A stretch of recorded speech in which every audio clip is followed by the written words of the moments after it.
Welcome to my Week 7 battle of the VDL. This week, the Indianapolis Infernapes are taking on Tam, coach of the Dallas Bolts. We are currently in first place overall with a 5-1 record, and I would really like to keep it that way. If I don't win this match, I will drop down, I think, all the way until maybe 4th, possibly 5th place. No, for either 3rd or 4th place, but definitely don't want that. I want to win this one, come out on first, but Tam has a very scary rain team, so let's take a look at their team, my team, and we'll get into the battle. Tam's team consists of Pelipper, Raging Bolt, Hatterene, Excadrill, Scizor, Barraskewda, Overquill, Archaludon, Carbink, Ludicolo, and Lantern, with the Tera captains being Barraskewda with Water Fighting Flying, and Ludicolo with Water, Grass, and Ground. Week 6 was the last week to do transactions, and so I actually made a few changes to my team. I dropped Zoroark and picked up Honchkrow, and then I dropped Braviary and picked up Comfey. I think these fit my team a lot better. I hadn't brought Zoroark or Braviary once at all, so I think this is going to work out a bit better. But yeah, let's take a look at my team. So first up, I'm bringing a defensive Torterra this week with Shell Armor so we can't get crit. Very important this week because it's able to take on all of Tam's physical attackers, whether it's Choice Band Excadrill, Choice Band Scizor. I can also take 3 Choice Band Adamant, Rain Boosted, Tera Water Liquidations from Barraskewda. So much damage after Stealth Rocks. I can take 3 of those with my Tera Water. So, like I said, Torterra is very important this week. My opponent has a huge ground type weakness across their team. The only immunity they have is Pelipper, and the only resist is Ludicolo. Ludicolo does hardwall this set, but it threatens me whether I'm Tera or not, so I'm not going to be staying in against that. And I actually have Goodra in the back to handle the special attackers, whether it's Raging Bolt, Hatterene, or the aforementioned Ludicolo. Assault Vest Goodra coming. Draco Meteor does a ton of damage to the Raging Bolted more than anything else, even with physical attack investment this week. Bring in Earthquake because, as I said, my opponent has a lot of weaknesses to Earthquake and not many answers to it. Heavy Slam is there for the Hatterene as well as the Carbink, and then Knockoff is just to remove items. It's always good. Enough special defense with the Assault Vest to take 3 Choice Specs Raging Bolts, Draco Meteors. Bring in Assault Vest Annihilate without Rage Fist this week. Rockin' Thunder Punch to hit the Pelipper. Earthquake, again, super good move. Close Combat does a ton of damage to things like Archaludon, Excadrill, even Overquill, which Overquill has to be careful. It cannot run Intimidate this week because it will boost up Annihilate. And then U-turn just to switch out, rocking the Assault Vest so that we can maybe take a Thunderclap from Raging Bolt and be able to KO that back once it's weakened. Archaludon and Raging Bolt scare me quite a bit, so I'm bringing Spadef Deoxys, Knockoff Spikes, Recover, and Teleport. I do have to be careful clicking Spikes because of the Hatterene, but I have enough things to remove that quite freely that I think the set's going to work out. Regieleki doesn't need any speed to outspeed a Barraskewda outside of the range, so I just went max special attack, max HP. Bringing dual screens this week with Volt Switch. I really thought about bringing a Choice Scarf set because Choice Scarf does outspeed Barraskewda in the rain, but Aqua Jet just did way too much damage for me to be able to do that, so we're just bringing this simple set. They do have Excadrill as a ground type, but Torterra switches into that pretty freely, so I'm not worried about not being able to Volt Switch like with that thing around. And our last Pokemon is Iron Bundle, rocking the Choice Specs. Enough speed to outspeed Barraskewda outside of the rain if it's an adamant nature. If it's Jolly, it will outspeed me, or Speed Tie if he did, speed creeping or whatever. Max special attack, just to hit as hard as I can with those Choice Spec boosted Freeze Dries. As soon as Scissor's gone, Freeze Dry is just super powerful into his team, as well as just rain boosted Hydro Pumps hurt a lot, so they'll have to be cautious of that. But yeah, if you enjoy, drop a like, subscribe, and I will see you in the battle. Okay, I just realized I forgot to hit the record button, and we're in turn 2, so let me give you a quick refresher on what has happened here. My opponent has brought Barraskewda, Hatterene, Raging Bolt, Overquill, Excadrill, and Pelipper.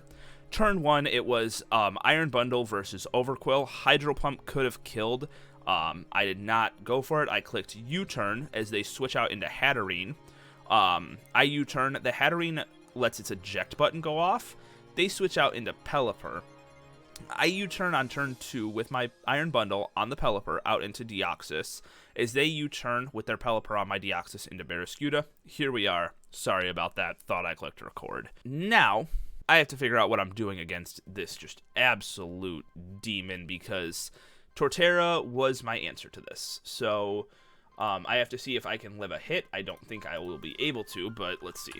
Okay, so even if this is Choice Band in the rain, I guarantee take 1. So, oh, I didn't click Tera Water, though. That's on me.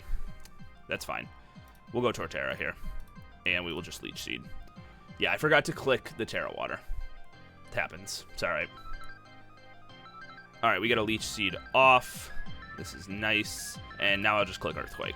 You have no switch in. I could also set up my Stealth Rocks here. I have a way to remove them, so with Regieleki if Hatterene comes out, so I'm going to just set up Stealth Rocks here. Boom, there we go. And I do have to be careful. There is a Toxic Spike up, but I do have Regieleki who can remove it. And we'll just Earthquake here. Even at -1, this still is going to do a lot to this Overquill. And we'll be able to kill with this follow-up one. Don't get a poison on me with Barb Barrage, please. Okay, as they switch out into Hatterene. Alright, we'll just go out into Goodra here. Won't get poisoned, and we'll just knock off anything's item here. This doesn't want to stay in, and it doesn't have an item, so. Alright, what do we see on Excadrill? Focus Sash. Alright, now, I don't like this Toxic Spike up on my side of the field here. I really want to get Regieleki in to remove it. But something's going to have to get poisoned here, and I think it's going to be Annihilate. Ooh, that Earthquake does a lot, but we just go for a close combat here. And if Hatterene comes out, we just follow up with a U-turn. He has to fear Rage Fist as well. We don't have it, but he has to fear it. And we know I'm faster than this, guaranteed. And if Overquill comes out, we get boosted. So, something's taking a big hit here. If Pelipper comes out, I follow up with a Thunder Punch. And they just let the Excadrill go down. So Stealth Rocks are staying up for the rest of the game. Unfortunately, I can't get Spikes up due to the fact that Deoxys had to get just murdered by that liquidation. And I knew Barraskewda was going to be a huge threat this week, which is why I brought Torterra with Tera Water. And we see that said Barraskewda come out. I don't want to switch to Torterra and let it get poisoned, so I'm going to let this go down here, and then I'm going to go Regieleki to Rapid Spin here. I still have the pieces that I need. Goodra's still healthy to take on Raging Bolt, so even though I'm not in the best position here, it's going to work out, I think. So we'll just close combat here and go down. No matter what comes out here, we go Regieleki and Rapid Spin. I can't deal with this Toxic Spike. If Torterra gets Toxic Spiked, it's just really, really bad for us. So I go out into Regieleki here, and I just immediately Rapid Spin, and then I will get my screens up after. I imagine Raging Bolt wants to come out here. No, goes back out into Overquill. All right. I'm just going to Volt Switch on this. Actually, let me make sure this kills. Actually, I'm Max Special Attack. This definitely kills. And after that, Speed Boost from Rapid Spin. Well, this isn't Swift Swim. It's Intimidate. Never mind. Volt Switches are quite scary now for his team. All right, Overquill goes down, so we no longer will have to deal with Toxic Spikes. And we'll go Torterra here. I think it baits out Raging Bolt better. Like, it does bait Raging Bolt, obviously, and I just go out into Goodra here. All right, and they are Protosynthesis for their special attack, which is totally fine because I calced Goodra takes Specs Dracos from Raging Bolt, so we're totally fine. Now, if they Calm Mind, that's still all right. Yep, still got that handled. We Draco Meteor here. And now we Earthquake.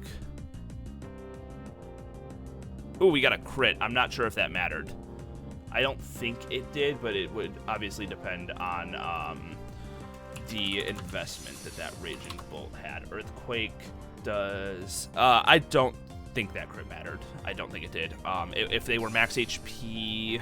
If they were max HP, it does 38.7 minimum, so I think that crit didn't matter. Barraskewda comes out, we go right out into Torterra here. All day, every day. Draco might have killed me, though, over Dragon Pulse. He flip turns out, and we see Hatterene come out. Now, what is Hatterene taking from my Torterra? Even though I don't have, like, much attack investment, I don't kill. Okay. We have to switch out here, and I'm going to go out into Regieleki here. Heals a lot off of that. Do I want to reset a light screen or a reflect? What do I think is more important? I think light screen is more important here. Just so that I don't take as much from Hatterene. I could follow up with a reflect here, but Volt Switch is just free. And then I have the sack. And then we'll go out into Torterra, and if Hatterene comes out, we just go out and sack Regieleki here. After I get a turn of leftovers. We're just going to protect once. Stall the rain. Is they Healing Wish? Interesting. Okay. So Torterra versus Barraskewda here. And we eat up those liquidations. If they get a defense drop, we just switch out. But yeah, I think we're going to come out on top here. Especially as soon as this rain is gone, we're good. All right, don't crit me here. Please don't crit me here. I think we still win, even if I get crit out. Because Regieleki just outspeeds. And I have enough sacks. Torterra going crazy this week defensively. I knew it was going to do really good against these physical attackers. But yeah, I just Earthquake, Protect, and then maybe Earthquake one more time, but I don't think I'm going to even have to do that. This thing is really frail. Yeah, it just drops to an Earthquake. So, this will kill. Alright, and they liquidate, and this Earthquake is just going to be enough to wrap up the game. So that is our Week 7 match of the VDL, so we are guaranteed going to be making playoffs. We do still have one more week until then. But yeah, this team, my team is just terrifying to fight, is what I'm, like, seeing here. But Tam, your team was very scary. Outside of this defensive Tera Water Torterra, I had no Barraskewda switch-ins. As you saw, my Deoxys defense just dropped to 1 liquidation. So, very scary team. You actually took the style I wanted to use. I was planning on drafting Rain this time around, which is why I picked up Archaludon first round. And it worked out, though, for both of us, I guess. You know, like, you got to use the Rain team, and I found this just demon team. But yeah, once again, GG's. It was a great battle. And yeah, if you enjoyed, drop a like, subscribe, and I will see you guys all later. Peace.